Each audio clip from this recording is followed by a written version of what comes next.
Tsunamis que destroem nossos melhores sistemas de defesa. Foi uma destruição praticamente absoluta. Vulcões que matam milhões. Ninguém quer ser levado por uma nuvem dessas, pois, simultaneamente, a pessoa é queimada, sufocada e ferida pelas rochas até a morte. Terremotos que revelam os segredos subterrâneos da Terra e doenças que levam a humanidade rumo à extinção.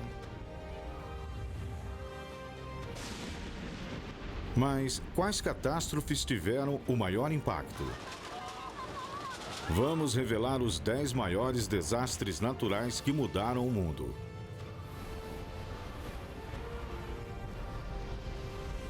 Os maiores desastres naturais.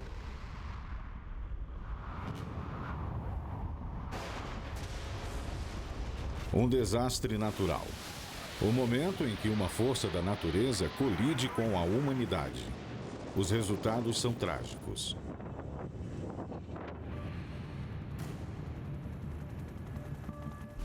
Agora, com a ajuda de alguns dos maiores especialistas do mundo, fizemos uma lista dos desastres mais devastadores de todos os tempos.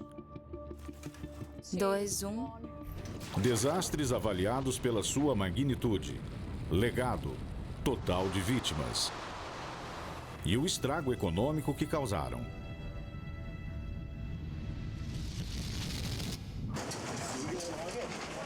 Março de 2011. Um terremoto monumental tira o mundo de seu eixo. O epicentro, a 65 quilômetros da costa do Japão. Aqui no Japão, tremores sísmicos ocorrem regularmente. Nossa tecnologia antissísmica é incrível. Minutos após o terremoto, um tsunami imenso é detectado vindo em direção à costa norte do Japão.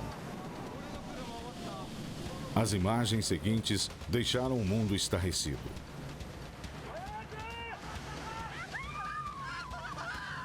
Destruição absoluta, nenhum prédio ficou em pé. O terremoto e o tsunami do Japão em 2011 foi o desastre natural mais custoso de todos os tempos. Por isso, a engenheira costeira Alison Rabe o coloca na lista dos maiores desastres naturais. Terremoto e tsunami do Japão. O Japão tem um histórico de impactos por ondas enormes. Aliás, a palavra tsunami quer dizer onda de porto em japonês. E esse histórico levou o Japão a desenvolver os sistemas de proteção mais avançados do mundo. O Japão fica numa zona de convergência de 4 grandes placas tectônicas. Por isso, a área é tão geologicamente instável. E os japoneses são extremamente precavidos contra tais ameaças. Então, o que deu errado em 2011? Os problemas começaram no dia 11 de março. Os sistemas de detecção de terremotos preveram um tremor enorme de magnitude 7,2.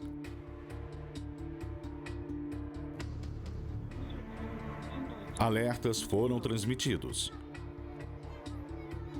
Chris Alderson vive no Japão há 13 anos. Ele passou a aceitar os tremores como parte do seu cotidiano.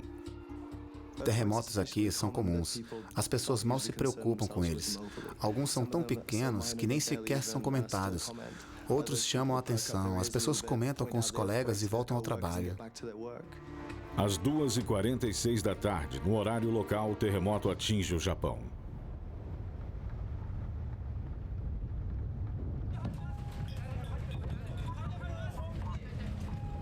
Com magnitude 9, o terremoto é 100 vezes mais forte do que as previsões.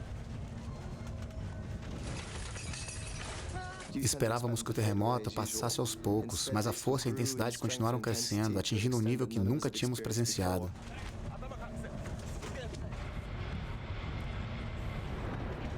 É o maior terremoto já registrado em toda a história japonesa, que está entre os 5 mais poderosos.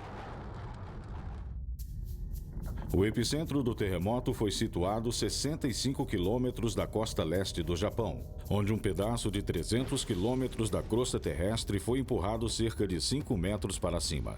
É um evento sísmico conhecido como mega terremoto subaquático. A potência das ondas de choque foi tão alta que o Japão se moveu 2,5 metros e o eixo do planeta foi deslocado cerca de 18 centímetros.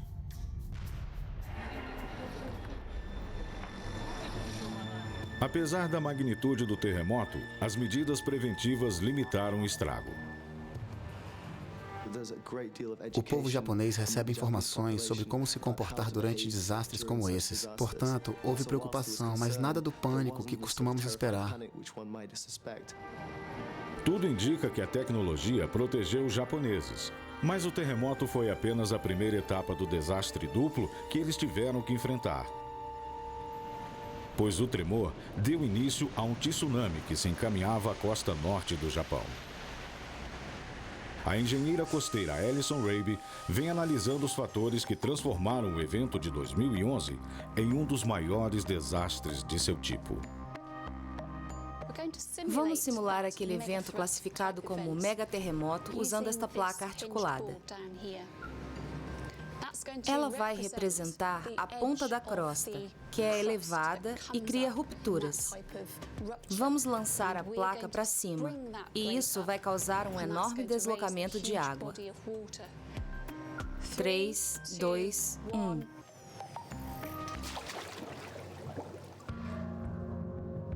No mar aberto, a onda inicial é relativamente pequena, com apenas 1 metro de altura. Porém, conforme se aproxima do litoral e chega às águas mais rasas, ela começa a desacelerar e aumentar de tamanho.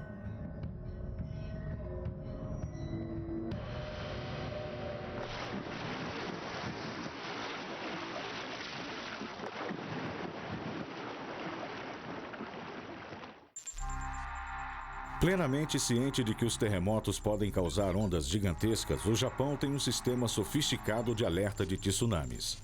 Quando há um tsunami no Japão, alertas são emitidos automaticamente. São transmitidos para os celulares e canais de televisão.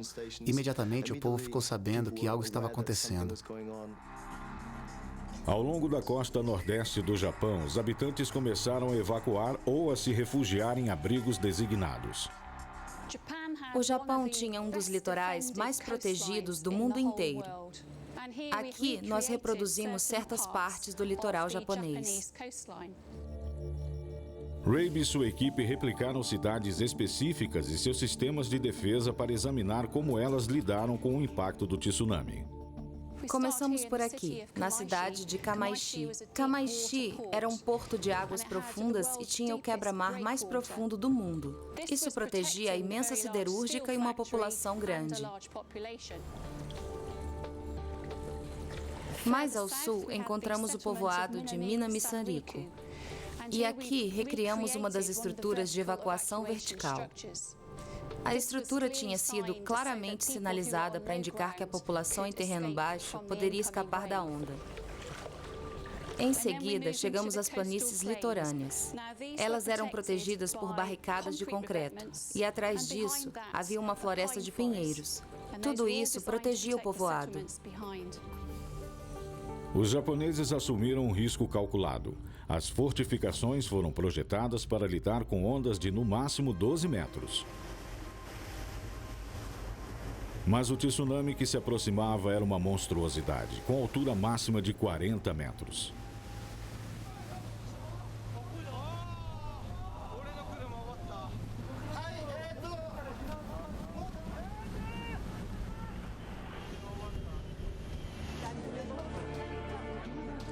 Em Tóquio, Chris Alderson ficou estarrecido com o que viu.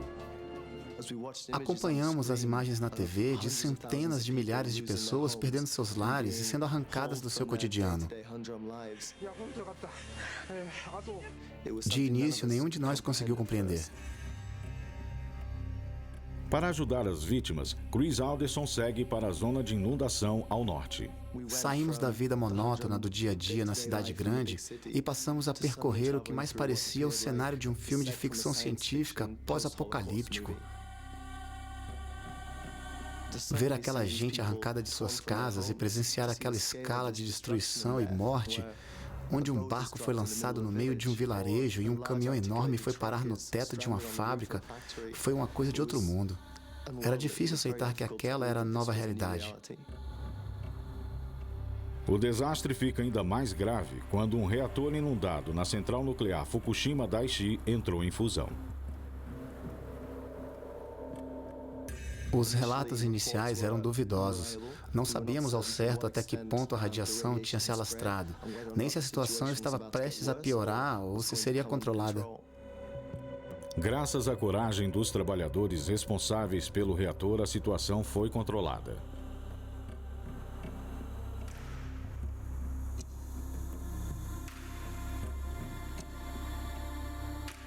O tsunami deixou um rastro de estragos de mais de 200 bilhões de dólares. É o desastre natural mais custoso de todos os tempos. A destruição foi praticamente completa. Não encontramos ninguém entre os escombros, além dos agentes militares sinalizando restos humanos com bandeiras e marcando carros com a letra X depois de averiguar se haviam corpos dentro deles. O cheiro de decomposição, de tudo que tinha sido despejado pelo oceano, incluindo restos humanos e peixes, saturava o ar. Acho que nada é capaz de nos preparar para uma experiência como essa. Para Alison Rabe, não é apenas o custo que qualifica esse tsunami à lista dos maiores desastres naturais, como também a forma que expôs a fragilidade de nossos sistemas de proteção mais sofisticados. Supostamente, o Japão era a nação mais preparada do mundo para sobreviver a um mega tsunami, mas até eles subestimaram a potência da onda. É por isso que acredito que esse evento foi um dos maiores desastres naturais do mundo. Propriedades afetadas, mais de 1 milhão. Custo, mais de 200 bilhões de dólares. Total de vítimas, 15.883. 1918. Uma doença viral conhecida como gripe espanhola se alastrou pelo mundo como um incêndio, devastando cada país que encostava. Estima-se que o vírus tenha matado 30 milhões de pessoas em menos de 6 meses. 100 anos depois, seus descendentes mortíferos são uma das maiores ameaças da atualidade. O Departamento de Saúde está trabalhando em uma vacina. Estamos monitorando atentamente os casos emergentes de gripe suína nos Estados Unidos. A velocidade com que a gripe espanhola matou milhões de pessoas foi o que levou o virologista Mike Lewy a indicá-la como um dos 10 maiores desastres naturais. Gripe espanhola.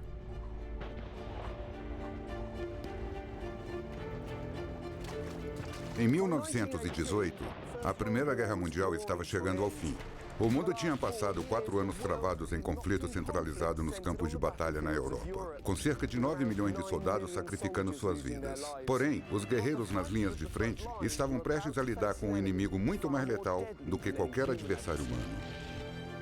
Na primavera de 1918, um surto de gripe leva a algumas mortes.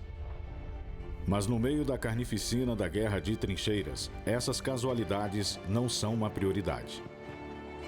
Desconhecido pelos homens na linha de frente, o vírus responsável pela gripe estava se transformando em uma linhagem muito mais letal. Quando outra epidemia da gripe irrompeu no inverno daquele ano, causou mais preocupação. Mas dessa vez foi diferente. O impacto da doença era de uma velocidade alarmante.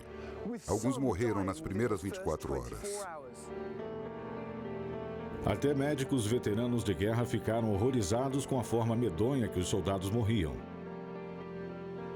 Os pulmões de muitas das vítimas tinham tantos fluidos que eram comparados por patologistas aos pulmões dos afogados.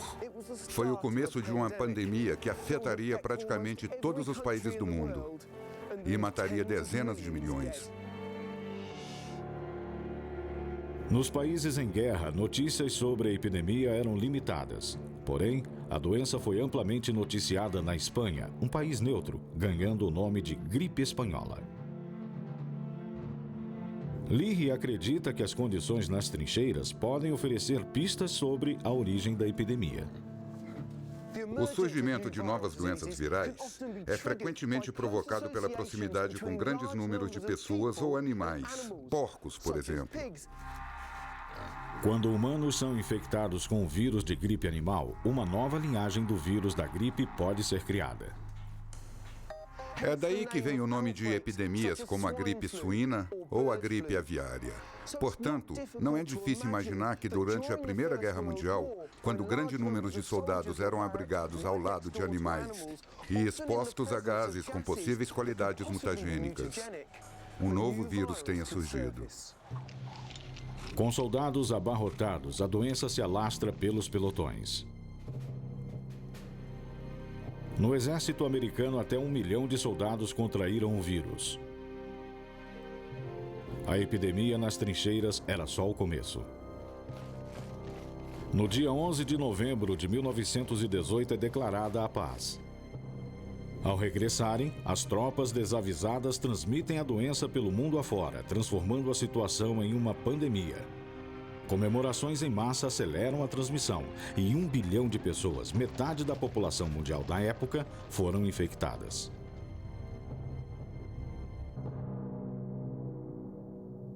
Um dos aspectos mais assustadores da epidemia de 1918 foi a forma com que atingiu pessoas no seu auge físico. O índice de mortalidade entre pessoas de 15 a 34 anos foi 20 vezes maior do que em outras epidemias de gripe. Por que a gripe espanhola era tão fatal para os que deveriam ter sobrevivido? Descobertas sobre como o vírus ataca nosso corpo podem fornecer a resposta. O elemento crucial sobre a gripe espanhola e outras pandemias graves é que o sistema imunológico ataca o revestimento dos pulmões. Isso faz com que os líquidos e fluidos comecem a vazar. Efetivamente, as pessoas começam a se afogar em seus próprios fluidos. Deve ser uma experiência horrenda para as vítimas e horrendo de se observar também. Há muito material descritivo nos textos médicos da época, de pacientes que lentamente tomavam uma aparência mais azulada e quando isso acontecia, eles sabiam que era reta final. Esse fenômeno não se limitava às vítimas mais velhas ou debilitadas. Muito pelo contrário. Exatamente. Na verdade, o fato de serem jovens e saudáveis provavelmente contribuiu para isso, porque a causa dos danos aos pulmões é parte do sistema imunológico. Esse fenômeno se chama tempestade de citocinas. O sistema imunológico passa a agredir os pulmões, causando o afogamento das pessoas. Os descendentes virais da gripe espanhola ainda matam no século XXI. Em 2009, a gripe suína H1N1 matou cerca de 500 mil pessoas, levando a Organização Mundial da Saúde a elevar o nível de alerta ao máximo. A gripe suína é só uma entre muitas doenças que se originaram no surto da Primeira Guerra Mundial. Outras doenças podem ter matado muito mais gente, mas nenhuma delas com a mesma velocidade. Em 12 meses, a gripe espanhola tomou a vida de 20 a 100 milhões de pessoas. Potencialmente, isso é 10 vezes o número de soldados que morreram em 4 anos na Primeira Guerra Mundial. Nos Estados Unidos, a epidemia reduziu a expectativa de vida média em 10 anos. São essas estatísticas horríveis que colocam a gripe espanhola na nossa lista de desastres naturais. Contaminação global. Pessoas infectadas, 1 bilhão. Total de vítimas, até 100 milhões. No verão de 1883, o vulcão indonésio Krakatoa ficava cada vez mais agitado. O vulcão logo explodirá em um espetáculo assombroso que garantirá sua posição simbólica. O professor Nick Petford votou nesse evento noticiado mundialmente para entrar na lista dos maiores desastres naturais, devido à sua forma dramática que levou ao surgimento da vulcanologia. Krakatoa. Anak Krakatau é um dos pontos de maior atividade vulcânica do planeta. Aqui, uma vasta placa tectônica é empurrada para baixo de outra, permitindo a erupção de lava extremamente quente na superfície.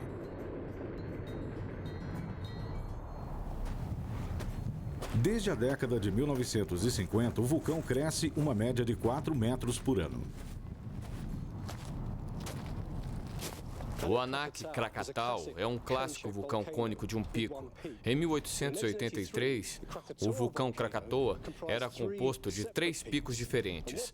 E as pessoas achavam que isso significava que eram 3 pequenos vulcões. Isso foi um grande erro, pois debaixo desses vulcões existia uma única câmara magnética e quando ela explodiu, a energia liberada na erupção foi suficiente para despedaçar a ilha inteira.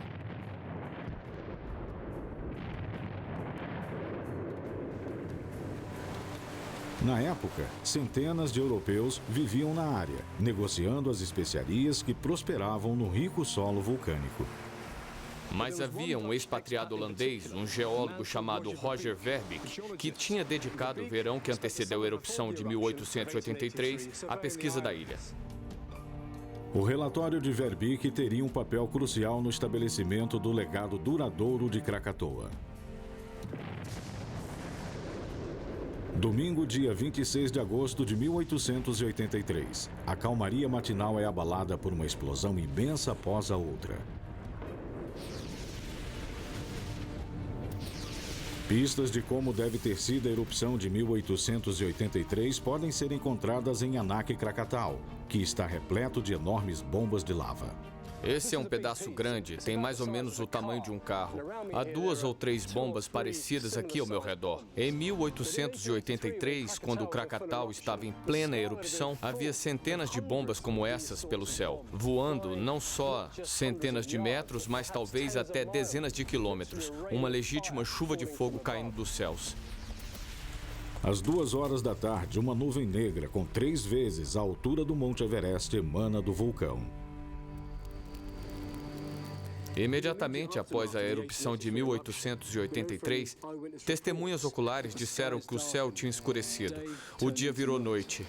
Isso foi consequência da quantidade de cinzas e poeira lançadas na atmosfera. Os efeitos foram sentidos bem além da Indonésia. Houve registros de pores do sol estranhos, com cores vívidas, em Londres, Paris, Nova York, tudo devido à erupção vulcânica de 1883. Dia 27 de agosto, 5 horas da manhã. 4 erupções monstruosas rasgam o vulcão. A potência da explosão é 13.000 vezes maior que a bomba detonada em Hiroshima. O som produzido foi o mais alto jamais registrado. As erupções explosivas lançam bilhões de toneladas de rocha pulverizada, cinzas escaldantes e gases que se movimentam para longe do vulcão. Calcula-se que esses fluxos piroclásticos têm força suficiente para chegar a 830 metros de altura, 2 vezes a altura do prédio Empire State. É de se esperar que o fluxo piroclástico pare quando atinge o mar, graças à ação da água, mas não foi o caso. Às vezes, o fluxo piroclástico é forte e quente o bastante para chegar até o mar e continuar se deslocando. O vapor é formado em volta da parte frontal do fluxo, como uma proteção contra a água. Sabemos que foi o caso da erupção de 1883, porque naquela manhã, habitantes de uma cidadezinha chamada Ketimbang se reuniram para assistir ao espetáculo. Em questão de minutos, os detritos velozes e quentes cruzaram os 40 quilômetros de água até os habitantes de Ketimbang. A última coisa que eles devem ter visto foi o fluxo piroclástico emergindo das ondas. E ninguém quer ser levado por uma nuvem dessas, pois, simultaneamente, a pessoa é queimada, sufocada e ferida pelas rochas até a morte. Cerca de 1.000 habitantes de Ketimbang morreram instantaneamente.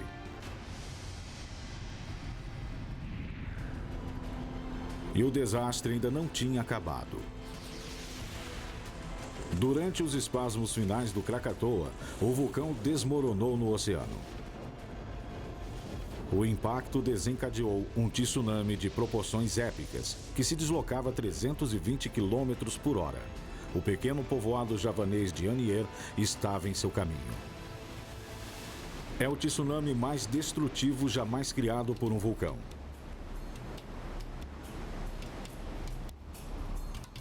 Quando o sol se pôs, no dia 27 de agosto de 1883, Krakatoa não existia mais.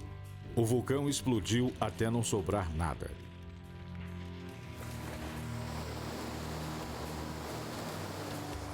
Além de ter sido uma erupção vulcânica espetacular, Krakatoa foi importante por outros motivos. Pouco antes da erupção, cabos subterrâneos de telegrafia ligavam Jakarta ao resto do mundo. Portanto, as pessoas puderam acompanhar o desenrolar da erupção em tempo real, como fazemos hoje através da internet. Nesse sentido, Krakatoa foi o primeiro desastre do mundo a ser noticiado mundialmente. O geólogo holandês Roger Verbeek também exerceu um papel crucial ao elevar Krakatoa à sua posição simbólica. Após a erupção, seu relatório foi tão esclarecedor que estabeleceu a base para um novo ramo científico, vulcanologia. São esses os motivos que fazem Krakatoa um dos 10 maiores desastres naturais de todos os tempos. A altura da nuvem de cinzas, 80 quilômetros. Força explosiva, 195 megatoneladas de TNT. Total de vítimas, mais de 36 mil. A Terra era assim logo após a última era glacial. O hemisfério norte coberto de gelo. A Europa praticamente irreconhecível. Porém, há indícios de que o mapa mundi está prestes a ser redesenhado por uma enchente de proporções bíblicas. O oceanógrafo Simon Boxall é fascinado pela ideia de uma enchente que pode transformar o planeta e acha que esse seria um dos maiores desastres naturais do mundo. A Grande Enchente. Esse desastre começou há cerca de 10 mil anos, no final da última era glacial. Uma geleira imensa que cobria a área que hoje conhecemos como Canadá estava recuando. Conforme derretia, formava um vasto lago de água doce, maior que o estado do Texas. Durante um tempo, a água permanecia contida atrás de uma parede de gelo. Mas há 8.500 anos, essa parede cedeu, descarregando o acúmulo colossal de água dos oceanos do mundo. Isso teve um impacto dramático nos níveis dos mares, que já estavam subindo. As águas subiram 1 a 2 metros ou 3 a 6 pés em um tempo curtíssimo. Se o mesmo evento se repetisse hoje com a mesma velocidade, destruiria Londres por completo, Nova York. Na verdade, afetaria todas as nações litorâneas do mundo. No mundo antigo, as águas elevadas que se espalhavam pelo mundo também podem ter causado desastres. Porque, de acordo com certos estudos, a área que hoje é coberta pelo Mar Negro abrigava uma das maiores populações daquela época. Há 9.000 anos, isso era um vale enorme que levava a um vasto lago de água doce.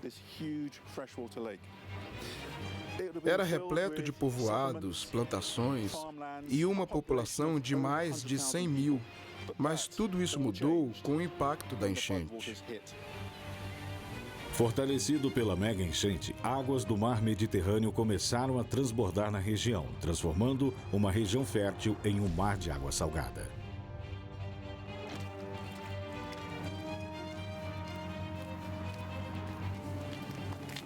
Simon Boxall se encontra com Konstantin Cherev, que participou de um estudo do Mar Negro em 2011, que rendeu uma descoberta fascinante.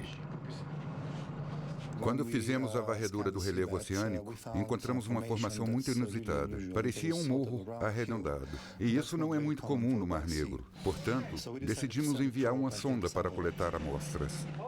Ao examinar cuidadosamente a amostra do núcleo, os cientistas fizeram uma descoberta inesperada: pequenos pedaços de madeira. Quando analisamos a madeira e fizemos a datação por radiocarbono, descobrimos que era de 9.000 anos atrás. E isso é incrível. Acha que veio de onde? O cenário mais interessante é a possibilidade daquele morro submerso ter pertencido a um assentamento humano. Pois em termos de formato, tamanho e altura, coincide com os assentamentos encontrados por todo o leste europeu. Cherev está convencido de que a área que está abaixo de 90 metros de água já foi terra seca. Tenho 100% de certeza. Para aprender mais sobre o povo que vivia na região atingida pela enchente, Simon Boxall recebeu a permissão rara para examinar uma incrível descoberta arqueológica.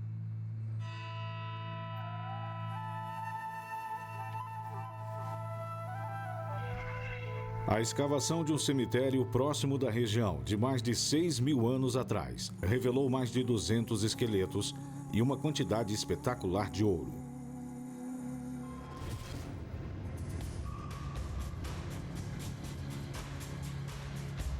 O especialista Hristo Smolenev acredita que essas joias, feitas com precisão, são evidências de uma civilização surpreendentemente avançada.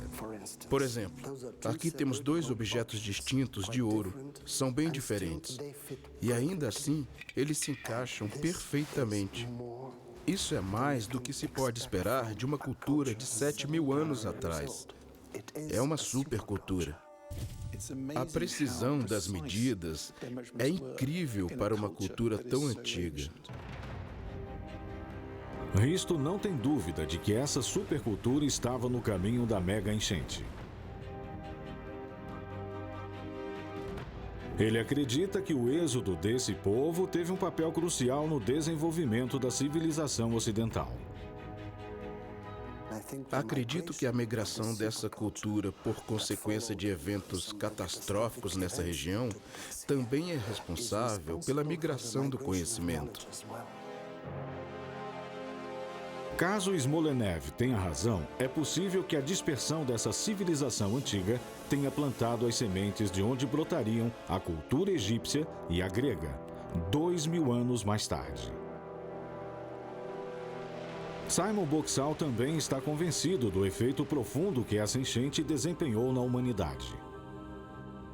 A enchente dispersou uma civilização em desenvolvimento, possivelmente uma das mais antigas do nosso conhecimento. Porém, essa mesma enchente pode ter sido o catalisador que deu origem à nossa civilização moderna. É por isso que acredito que essa enchente da antiguidade merece seu lugar entre os 10 maiores desastres naturais do mundo. Volume de água 10 milhões de quilômetros cúbicos. Elevação causada no nível global do mar 1 metro a 1,5 metros. Pessoas desalojadas até 150 mil. Terremoto e tsunami no Oceano Índico. Estou aqui em Banda Aceh, na Sumatra, no extremo norte da ilha da Sumatra, em frente ao Oceano Índico. Esse local específico sofreu um dos maiores desastres de tsunami em toda a história humana.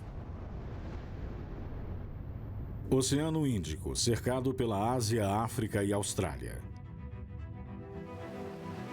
Em dezembro de 2004, milhões de pessoas estavam curtindo as festas ao longo de suas costas, incluindo Steve Gill, sua esposa Heather e a enteada Charlotte, que estavam de férias na Tailândia. A gente tinha marcado de sair para fazer um jantar tradicional de Natal. Tudo era novo e caloroso. Tudo relativamente intocado, pouco desenvolvido e bastante tranquilo. Pode-se dizer que era idílico. Na cidade indonésia de Banda Aceh, o habitante local Ed Quenslow estava visitando seus amigos e família. Fui à cidade para dormir na casa do meu amigo, que também ficava perto da casa da minha irmã. Por volta das 8 horas da manhã, no horário local do dia 26 de dezembro de 2004, tudo mudou. No mar, perto daqui, onde a placa indo-australiana forma uma zona de subducção com a placa eurasiática, mais de 1000 anos de tensão tectônica foram extravasados em questão de segundos. O terremoto tem magnitude de 9,1, o terceiro maior terremoto jamais registrado. A placa eurasiática é empurrada 20 metros para cima, deslocando bilhões de toneladas de água.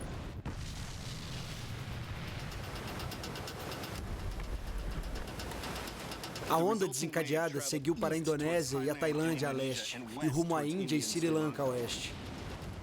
E no caminho do tsunami havia milhões de pessoas. Com velocidade máxima de 800 km por hora, o tsunami levaria 30 minutos para atingir o litoral da Sumatra. Cerca de 1 hora depois, chegaria à Tailândia. Embora tenham sentido o terremoto sem o auxílio de um sistema de alerta para tsunamis, as pessoas nos litorais do Oceano Índico estavam alheias à ameaça que se aproximava. Vi prédios sendo destruídos. E ficamos com medo, é claro, mas não sabíamos que era um tsunami. Para viajantes de férias na Tailândia, a primeira pista do desastre que estava por vir foi o visual estranho do oceano desaparecendo.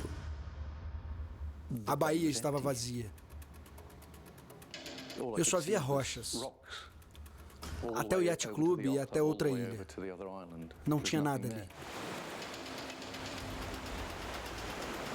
Uma das imagens mais duradouras e estarrecedoras do tsunami de 2004 foi o afastamento das águas do litoral, expondo toda a faixa da praia. Esse é um fenômeno conhecido como rebaixamento do nível d'água e é causado pelo deslocamento tectônico perto do litoral. Enquanto uma parte da placa é empurrada para cima, a parte mais próxima da costa é abaixada, e o avanço da água para preencher esse vazio é o que causa o rebaixamento da água.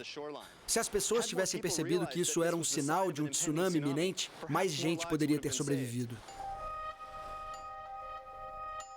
É nessa hora que as pessoas deveriam ter fugido. Em vez disso, o visual estranho atrai mais gente à praia. Era bizarro, mas fascinante. Se me lembro bem, agora que parei para pensar, eu cheguei a dar um pulo fora da casa para dar uma olhada. Cheguei a pensar, isso não está certo, está errado. Não sei em que sentido, mas está errado. Quando muitos deles reagem, já era tarde demais. Eu, minha esposa e minha enteada discutimos qual seria nosso próximo passo. E, basicamente, não tivemos tempo para dar esse passo. Às 8h15 da manhã, o tsunami atinge o norte da Sumatra. A cidade de Banda Aceh, que abriga uma população de mais de 250 mil, está prestes a sentir a força total da onda. Estou no centro agitado da cidade de Banda Aceh. E foi aqui, nessa esquina, que foram gravadas algumas das imagens mais fortes do tsunami. Na rua atrás de mim, as águas do tsunami jorraram pela rua e pelos canais entre os prédios. Vendo essas imagens, percebemos que a ponta dianteira do tsunami era lenta o bastante para as pessoas fugirem andando ou correndo. Porém, essa parte de Banda Aceh fica bem longe do oceano e as pessoas simplesmente não sabiam o que fazer. A profundidade da enchente aumentava, assim como a velocidade, até que não houvesse escapatória, a não ser que as pessoas alcançassem os pontos mais altos. Foi o que a pessoa que gravou essas imagens fez. Ele subiu aqui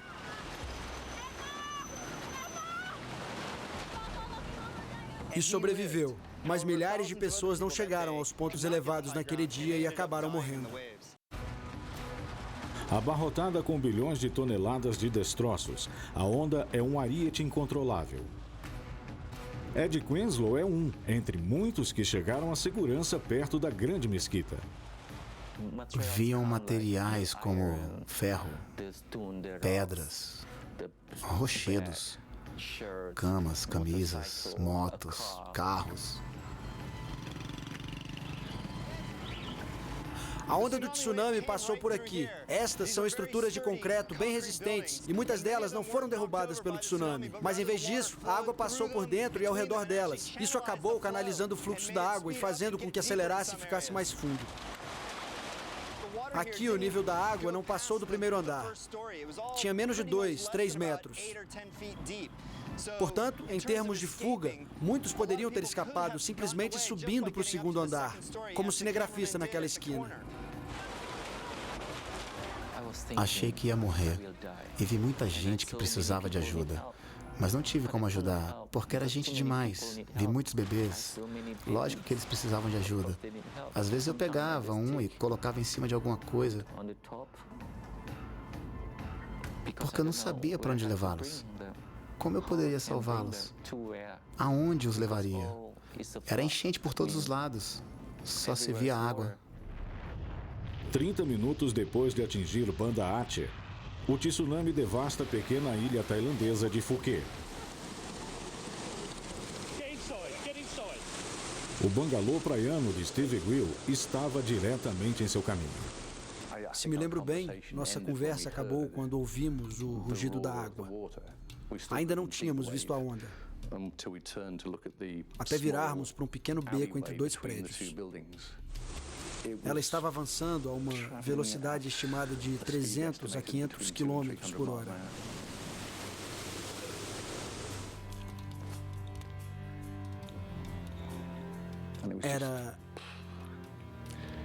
O mundo à frente tinha sido obliterado pela água, com 9 metros de altura.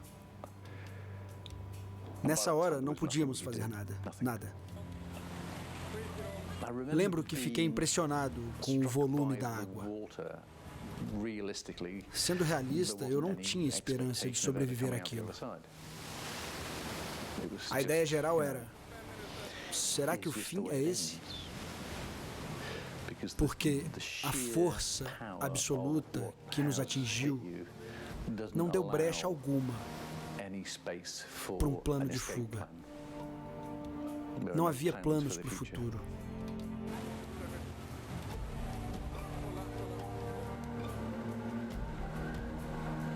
Foi encontrado nos escombros, estagnados a uns 400 metros dali.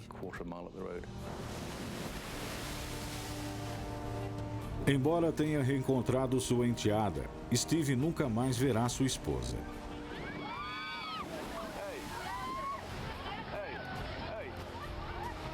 Ao longo dos 20 minutos seguintes, 3 ondas imensas, de até 10 metros de altura, se chocaram contra o pequeno resort. 1.000 toneladas de água esmagaram cada metro do litoral. Na Tailândia, o total é de mais de 5.000 mortos e 3.000 desaparecidos.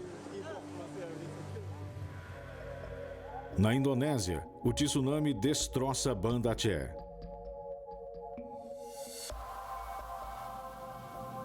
Eu não conseguia imaginar porque eu tinha perdido meu melhor amigo. Eu pensei, será que Deus não gosta de mim? Seria melhor que eu tivesse morrido no lugar do meu amigo. E também pensei na minha tia.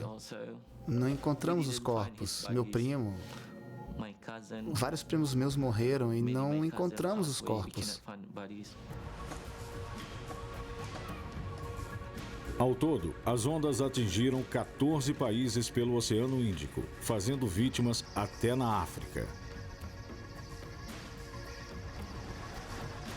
O total de vítimas classifica o tsunami de 2004 como o mais letal jamais visto. Uma década depois, as ruas de Banda Aceh estão agitadas como sempre. E lições foram aprendidas. Prédios como esse foram para oferecer refúgio seguro caso surja outra onda mortífera. Para José Borreiro, eles são um lembrete de por que esse é um dos piores desastres da história para ele. A combinação do terremoto excepcionalmente forte e o tsunami, que fez um total de vítimas arrasador em muitos países, fazem do tsunami de 2004, no Oceano Índico, um dos maiores desastres naturais de toda a história humana. Magnitude do terremoto 9,1. Pessoas desabrigadas mais de 1,5 milhão. Total de vítimas mais de 220 mil. Os maiores desastres naturais têm pouco em comum. Podem ser meteorológicos, biológicos ou geológicos. Eles atingiram todos os continentes e causaram terror inimaginável. Nada e ninguém estão seguros. Apesar disso, nós continuamos aqui. Somos os sobreviventes, membros de uma espécie singular. Agora precisamos ouvir os alertas da história e nos prepararmos para desastres futuros. Porque eles vão atacar de novo.